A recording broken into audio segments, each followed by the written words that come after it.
Czytanie z listu świętego Pawła Apostoła do Hebrajczyków.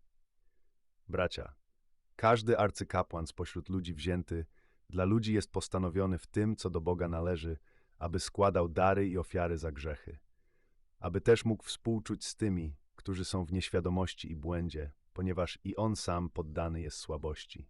I dlatego tak za lud, jak i za siebie składać winien ofiary za grzechy. A nikt niechaj się nie waży brać tej godności, chyba że jest powołany przez Boga jak Aaron.